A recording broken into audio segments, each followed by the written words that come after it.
اعوذ باللہ من الشیطان الرجیم بسم اللہ الرحمن الرحیم۔ رسول پاک صلی اللہ علیہ وآلہ وسلم نے فرمایا، میرے اہل بیت کی مثال کشتی نوح جیسی ہے کہ اگر اس میں داخل ہو جاؤ تو محفوظ ہو، اور اگر اسے پیٹھ دکھائی تو ہلاک ہو جاؤ گے۔ میں ہوں علی کاظمی اور آپ دیکھ رہے ہیں اہل بیت چینل۔ میری آج کی گفتگو اس مرد دلاور کے نام جس نے سفینہ نوح کو پا لیا اور خود کو گمراہیوں میں بھٹکنے سے بچا لے گیا۔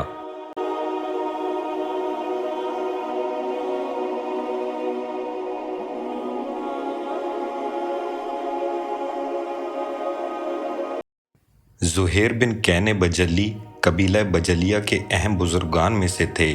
یہ قبیلہ کوفہ میں رہائش پذیر تھا۔ آپ کا شمار کوفہ کے بہادر اور شریف افراد میں ہوتا تھا، اور مختلف جنگوں اور فتوحات میں حصہ لینے کی وجہ سے آپ ایک خاص سماجی شخصیت کے حامل تھے۔ بعض تاریخی منابع میں کین یعنی زہیر کے والد کو رسول خدا صلی اللہ علیہ وآلہ وسلم کے اصحاب میں شمار کیا گیا ہے۔ واقعہ کربلا سے پہلے زہیر تیسرے خلیفہ عثمان ابن عفان کے حامیوں اور امام علی علیہ السلام کے مخالفوں میں سے تھے، جس کی وجہ سے شیعیان عثمان آپ کی پہچان بنی۔ سن 60 ہجری کو زہیر اپنی بیوی اور بعض دوسرے رشتہ داروں کے ساتھ مناسک حج سے واپسی کے سفر پر روانہ تھے کہ کوفہ کے رستے میں کسی مقام پر امام حسین علیہ السلام کے ساتھ ان کا آمنا سامنا ہوا۔ دناوری کے بقول یہ ملاقات زرود نامی جگہ پر ہوئی تھی۔ امام حسین علیہ السلام نے کسی شخص کو زہیر کے پاس بھیجا اور اس سے ملاقات کی خواہش کا اظہار کیا۔ زہیر نے ابتدا میں اس ملاقات میں کوئی خاص دلچسپی ظاہر نہیں کی، لیکن ان کی بیوی، جنہیں تاریخی منابع میں دلہم کے نام سے یاد کیا جاتا ہے، انہوں نے زہیر سے اصرار کیا کہ اگر کل کو کوفہ میں یہ بات پھیل گئی کہ نواسہ رسول نے تمہیں بلایا تھا اور تم نہیں گئے تھے تو یہ بات ہمیں لوگوں میں رسوا نہ کر دے۔ بھلے اگر وہ تمہیں حکومتی معاملے میں اپنا ساتھ دینے اور یزید کے خلاف کھڑے ہونے کا کہیں تو اپنی تجارت یا اہل و عیال کی ذمہ داریوں کا بہانہ کر کے واپس آ جانا، پر ابھی ملنے سے انکار نہ کرو۔ زہیر اپنی بیوی کے کہنے پر اس ملاقات پر راضی ہو گئے اور امام حسین علیہ السلام کے محضر مبارک میں حاضر ہوئے۔ اس ملاقات نے زہیر کی زندگی کی کایا ہی پلٹ کر رکھ دی۔ اس ملاقات کے بعد خوشی خوشی اپنے اہل و عیال اور رشتہ داروں کے پاس لوٹ کر آئے اور حکم دیا کہ ان کا خیمہ بھی امام حسین علیہ السلام کے خیمے کے نزدیک نصب کیا جائے۔ زہیر نے اپنی بیوی کو وداع کیا اور ایک قول کی بنا پر انہوں نے بیوی کو طلاق دے دی اور اس سے کہا، خدا گواہ ہے کہ یہ عاشقوں کی طلاق ہے۔ میں امام حسین علیہ السلام کے ساتھ شہادت کے لیے نکلتا ہوں۔ تم اپنے بھائی کے ساتھ اپنے والدین کے گھر چلی جاؤ، کیونکہ میں نہیں چاہتا کہ میری طرف سے تم خوبیوں کے علاوہ کسی غم یا مصیبت میں گرفتار ہو۔ زہیر نے اپنی بیوی کو وداع کرنے کے بعد اپنے ساتھیوں سے کہا، جو کوئی بھی شہادت کا طالب ہو وہ میرے ساتھ آ جائے، ورنہ واپس چلا جائے، یہ ہماری آخری ملاقات ہوگی۔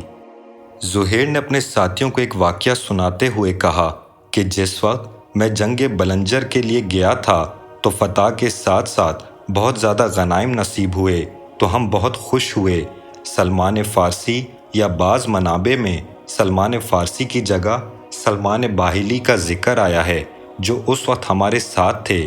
انہوں نے ہم سے کہا، جب تم آل محمد صلی اللہ علیہ وآلہ وسلم کے جوانوں کے سردار سے ملاقات کرو اور ان کے ساتھ جنگ اور ان کی رکاب میں شہادت نصیب ہونے پر اس سے زیادہ خوشی کا اظہار کرو۔ بعض منابع میں آیا ہے کہ زہیر کے چچا زاد بھائی سلمان بن مزارب نے زہیر کا ساتھ دیا اور امام حسین علیہ السلام کے ساتھ ملحق ہو گئے۔ زہیر کی امام حسین علیہ السلام کے ساتھ ملحق ہونے کی کیفیت کو قبیلہ بنی فزارہ اور بجلیہ کی ایک جماعت نے یوں نقل کیا ہے، ہم زہیر بن کین کے ساتھ مکہ سے حج کر کے واپس آ رہے تھے، اور جب بھی امام حسین علیہ السلام کسی منزل پر پڑاؤ ڈالتے تو ہم کسی اور جگہ پڑاؤ ڈالتے تھے، لیکن بعض منازل پر ناچار ہمیں بھی اسی جگہ پڑاؤ ڈالنا پڑتا جس مقام پر امام حسین نے پڑاؤ ڈالا ہوتا۔ منزل زرود پر جب پہنچے تو امام حسین علیہ السلام نے اپنا قاصد ہمارے پاس بھیجا۔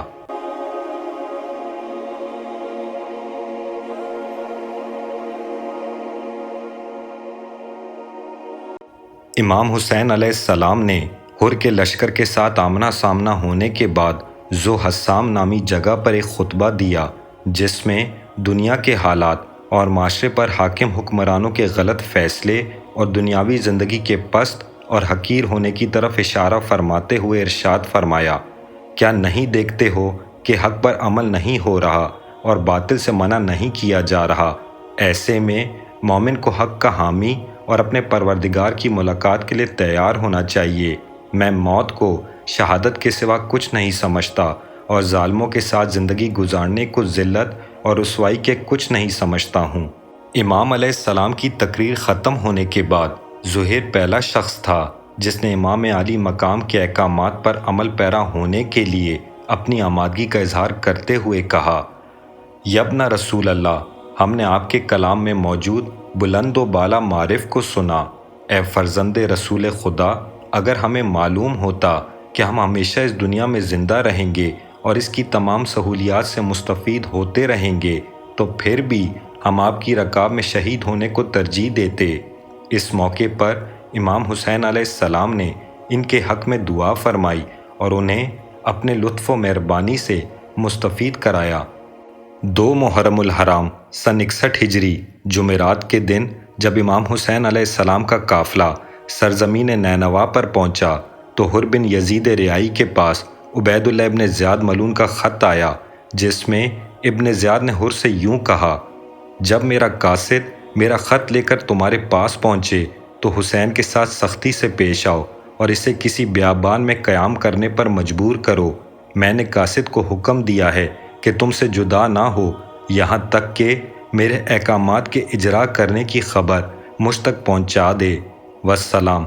حر نے خط کے مضمون سے امام حسین علیہ السلام کو آگاہ کیا تو امام علیہ السلام نے اس سے فرمایا، مجھے سرزمین نینوا یا غازریہ یا شوفیہ میں قیام کرنے دو۔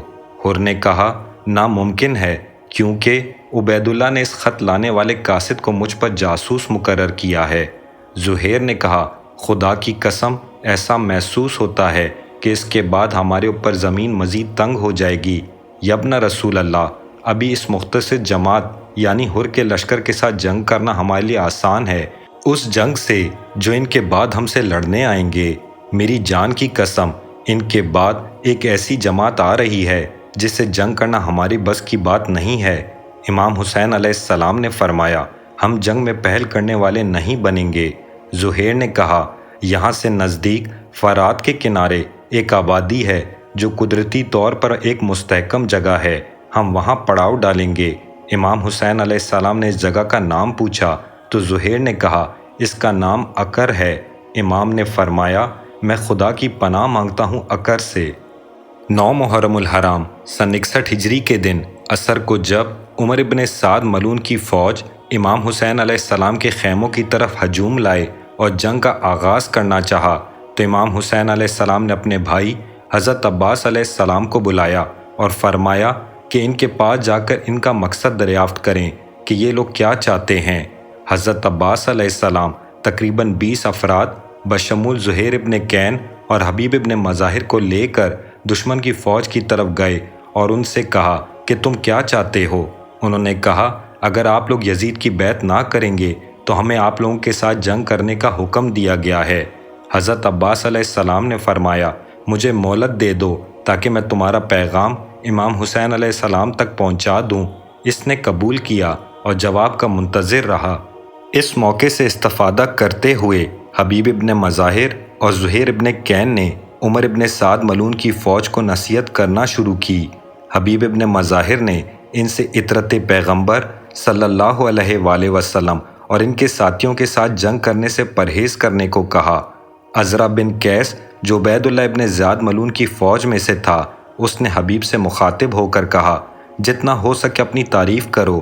زہیر بن کین نے اس کے جواب میں کہا، اے عزرا، خدا تعالیٰ نے انہیں پاکیزہ قرار دیا ہے اور ان کی ہدایت فرمائی ہے۔ خدا سے ڈرو اور یہ جان لو کہ میں تمہارا خیر خواہ ہوں۔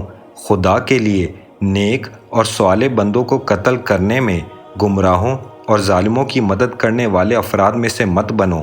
عزرا نے کہا، اے زہیر، تو اس خاندان کے شیعہ اور پیروکاروں میں سے نہیں تھا۔ بلکہ تو عثمان ابن عفان کے پیروکاروں میں سے تھا۔ زہیر نے کہا، آیا میرا یہاں ہونا میرے ان کے ساتھ ہونے کی نشانی نہیں ہے؟ جان لو، خدا کی قسم میں نے ہرگز حسین ابن علی کو کوئی خط نہیں لکھا، نہ کوئی قاصد ان کی طرف بھیجا، اور نہ کبھی ان کے مدد کرنے کا وعدہ کیا۔ لیکن راستے نے مجھے اور ان کو ایک ساتھ جمع کیا، اور جب میں نے ان کو دیکھا تو رسول خدا صلی اللہ علیہ وآلہ وسلم اور ان کے ہاں امام حسین علیہ السلام کے مقام و منزلت کی یاد تازہ ہوئی، اور مجھے معلوم ہوا کہ وہ دشمن کی طرف جا رہے ہیں، تو میں نے مصلحت اسی میں دیکھی کہ ان کی مدد کی جائے اور ان کے ساتھ رہا جائے اور اپنی جان ان کی جان پر قربان کی جائے، جس چیز کے لیے تم لوگوں نے خدا اور رسول خدا کا حق ضائع کیا ہے۔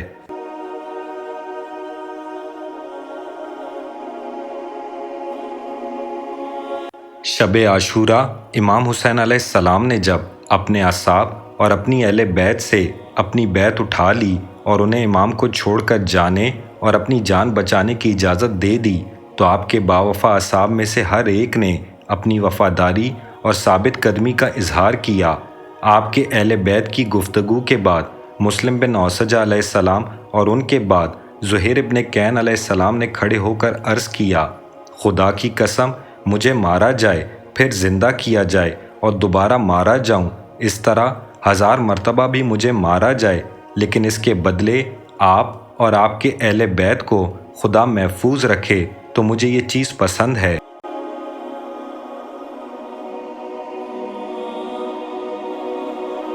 صبح عاشوراء نماز فجر کی ادائیگی کے بعد امام حسین علیہ السلام نے اپنے اصحاب اور لشکر کو منظم اور مرتب کیا۔ زہیر ابن کین کو دائیں بازو اور حبیب ابن مظاہر کو بائیں بازو کی قیادت، اور اپنے بھائی حضرت عباس علیہ السلام کو لشکر کا علم سونپ دیا۔ جب دونوں لشکر ایک دوسرے کے آمنے سامنے ہوئے تو جنگ شروع ہونے سے پہلے امام حسین علیہ السلام نے دشمن کے سپاہیوں کو نصیحت کرنا شروع کی۔ امام حسین علیہ السلام کی تقریر کے بعد زہیر بن کین نے امام علیہ السلام سے کچھ گفتگو کرنے کی اجازت طلب کی اور کوفہ والوں سے مخاطب ہو کر کہا، اے کوفہ والوں، میں تمہیں خدا کے عذاب سے ڈراتا ہوں، کیونکہ مسلمان کے دوسرے مسلمان پر جو حقوق ہیں ان میں سے ایک یہ ہے کہ ایک دوسرے کو نصیحت کرے اور ایک دوسرے کے لیے خیر اور نیکی طلب کرے۔ جب تک تلوار ہمارے اور تمہارے درمیان فیصلہ کرے، ہم ایک دوسرے کے بھائی ہیں اور ایک دین کے پیروکار اور ایک ہی قوم ہے۔ اس بنا پر ہمارے اوپر تمہارا یہ حق ہے کہ تمہیں نصیحت کریں، لیکن جب تلوار ہمارے اور تمہارے درمیان فیصلہ کرے اور ہمارے اور تمہارے درمیان موجود رشتے کو توڑ ڈالے، تو اس وقت ہم ایک ملت ہیں اور تم دوسری ملت۔ جان لو کہ خدا نے ہمیں پیغمبر اکرم صلی اللہ علیہ وآلہ وسلم کے اہل بیت کے ذریعے آزمایا ہے تاکہ یہ دیکھ لیں کہ ہم ان کے ساتھ کیا سلوک کرتے ہیں۔ میں تمہیں ان کی حمایت اور عبید اللہ ابن زیاد ملعون کے خلاف بغاوت کی دعوت دیتا ہوں۔ تم لوگوں نے عبید اللہ ابن زیاد اور اس کے والد کی حکومت سے برائی اور ظلم کے سوا کچھ نہیں پایا ہے۔ یہ وہی لوگ تھے جنہوں نے تمہاری آنکھیں نکال دی تھی، تمہارے ہاتھ پاؤں کاٹ ڈالے تھے، تمہیں مسل کر رکھ ڈالا تھا، اور تمہارے بزرگوں اور قاریوں جیسے حجر بن عادی اور ان کے ساتھی، ہانی بن عروہ اور ان کے دیگر ساتھیوں کو سولی پر چڑھا دیا تھا۔ عمر ابن سعد ملعون کی فوج نے زہیر کو گالیاں اور عبید اللہ ابن زیاد کی تعریف کرتے ہوئے کہا، خدا کی قسم ہم یہاں سے نہیں جائیں گے جب تک تمہارے مولا کو قتل نہ کریں یا انہیں عبید اللہ ابن زیاد کے حوالے نہ کریں۔ زہیر نے کہا، اے بندگان خدا، فاطمہ کا لخت جگر دوستی اور حمایت کرنے میں سمیہ کے بیٹے سے زیادہ سازور ہے، اور اگر اس کی مدد اور حمایت نہیں کرتے ہو تو خدا سے ڈرو اور ان کے خون سے اپنے دامن کو بچاؤ۔ آؤ حسین ابن علی کو اپنے چچا زاد یزید بن معاویہ کے ساتھ اپنے حال پر چھوڑ دو۔ میری جان کی قسم حسین کے قتل کے بغیر بھی یزید تمہاری فرما برداری پر راضی ہے۔ کوفیوں کے ہاں زہیر ایک دلیر اور ممتاز شخصیت کے حامل تھے۔ اسی وجہ سے روز عاشوراء کی صبح اوائل جنگ میں جب زیاد بن ابیہا اور عبید اللہ ابن زیاد ملعون کے 2 غلام سالم اور یسار کی طرف سے مبارزے کے لیے پکارا گیا، ان کے ساتھ مقابلے کے لیے جب عبداللہ ابن وہاب کلبی چلے گئے تو انہوں نے کہا، ہم تمہیں نہیں پہچانتے، جاؤ زہیر ابن کین یا حبیب ابن مظاہر میں سے کسی ایک کو ہمارے ساتھ جنگ کے لیے بھیجو۔ زہیر اپنی جگہ سے بلند ہوئے تاکہ ان دونوں کو جنگ طلبی کا جواب دیں، لیکن امام حسین علیہ السلام نے زہیر کو جنگ کے لیے اجازت نہیں دی اور عبداللہ ابن وہاب کلبی کے ساتھ ان کا مقابلہ ہوا اور اس نے انہیں واصل جہنم کیا۔ جنگ کے آغاز سے ہی شمر ابن ذوالجوشن ملعون نے اپنے ساتھیوں سمیت خیموں کی پشت سے امام حسین علیہ السلام کے خیموں پر حملہ کیا۔ اس نے ایک نیزے کے ساتھ امام حسین علیہ السلام کے خیمے پر وار کیا اور فریاد بلند کی، آگ لے آؤ تاکہ اس گھر کو اس کے مکین سمیت آگ لگا دی جائے۔ اس حالت کو دیکھ کر امام علیہ السلام نے بآواز بلند فرمایا، اے ذوالجوشن کے بیٹے، کیا تم آگ طلب کر رہے ہو تاکہ میرے گھر کو میرے خاندان سمیت آگ لگا دی جائے؟ خدا تجھے آگ میں جلا ڈالے۔ اس وقت زہیر نے اپنے 10 ساتھیوں سمیت شمر اور اس کے ساتھیوں پر حملہ کیا اور ان کو وہاں سے بھگا دیا۔ جناب حبیب ابن مظاہر کی شہادت کے بعد زہیر اور حر بن یزید ریائی اکٹھے میدان کی طرف چلے گئے۔ وہ دونوں جنگ میں ایک دوسرے کی مدد کر رہے تھے اور جب بھی ان میں سے ایک دشمن کے نرغے میں آتا تو دوسرا اس کی مدد کے لیے پہنچ جاتا۔ یہ دونوں پے در پے جنگ میں مشغول تھے، یہاں تک کہ جناب حر شہید ہو گئے تو زہیر بھی خیمہ گاہ کی طرف لوٹ آئے۔ ظہر کی نماز کے وقت جب امام حسین علیہ السلام اپنے ساتھیوں کے ساتھ نماز خوف کے لیے کھڑے ہو گئے تو زہیر ابن کین اور سعید بن عبداللہ حنفی امام کی حفاظت کے لیے کھڑے ہو گئے۔ انہوں نے خود کو دشمن کی تیروں کے سامنے سیسا پلائی ہوئی دیوار کی طرح کھڑا کر دیا۔ اس طرح امام اور دوسرے نماز گزاروں نے اپنی نماز قائم کی۔ نماز ظہر کی ادائیگی کے بعد زہیر نے امام حسین علیہ السلام کے لیے یہ اشعار پڑھے، آگے بڑھتا جا اے ہدایت یافتہ اور لوگوں کے رہنما، آپ اپنے جد نبی اکرم صلی اللہ علیہ وآلہ وسلم سے ملاقات کرو گے، اسی طرح حسن مجتبیٰ، علی مرتضیٰ اور جعفر طیار وہ دلیر انسان اور حمزہ شیر خدا شہید زندہ سے ملاقات کرو گے۔ امام سے اجازت طلب کرنے کے بعد زہیر ابن کین میدان کی طرف بڑھتے ہوئے یہ رجس پڑھتے جاتے تھے، میں کین کا بیٹا زہیر ہوں اور اپنی تلوار سے امام حسین علیہ السلام کی ناموس کا دفاع کروں گا۔ حسین رسول خدا صلی اللہ علیہ وآلہ وسلم کے 2 نواسوں میں سے ایک ہیں، ایک ایسے خاندان سے ان کا تعلق ہے جن کی زینت نیکی اور تقویٰ ہے۔ اس وقت وہ خدا کی حجت ہیں، پیغمبر کی نسل سے، اور میں تمہیں قتل کر دوں گا اور اسے کوئی عیب نہیں جانتا ہوں۔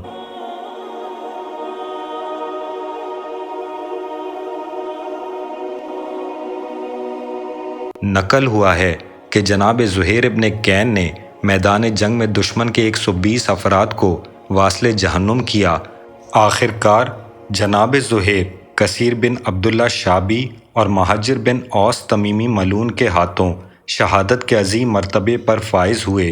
امام حسین علیہ السلام نے جناب زہیر کی شہادت کے بعد فرمایا، اے زہیر، خدا تمہیں اپنی رحمت سے دور نہ کرے، تمہارے قاتلوں پر خدا کی لعنت ہو اور تمہارے قاتلوں کو بنی اسرائیل کے مسخ شدہ افراد کی طرح ہمیشہ کے لیے اپنی لعنت میں گرفتار کرے۔ زیارت شہداء میں 2 مقام پر جناب زہیر کا نام آیا ہے۔ سلام ہو زہیر ابن کین بجلی پر، وہ مرد مجاہد جسے امام حسین علیہ السلام نے واپس جانے کی اجازت دے دی تو اس نے کہا، نہیں خدا کی قسم، میں ہرگز رسول خدا صلی اللہ علیہ وآلہ وسلم کے بیٹے کو جس پر خدا کا درود و سلام ہو تنہا نہیں چھوڑوں گا۔ آیا رسول خدا صلی اللہ علیہ وآلہ وسلم کے بیٹے کو دشمنوں کے نرغے میں اسیری کی حالت میں چھوڑ دوں اور اپنے آپ کو نجات دے دوں؟ خدا مجھے ایسا دن نہ دکھائے۔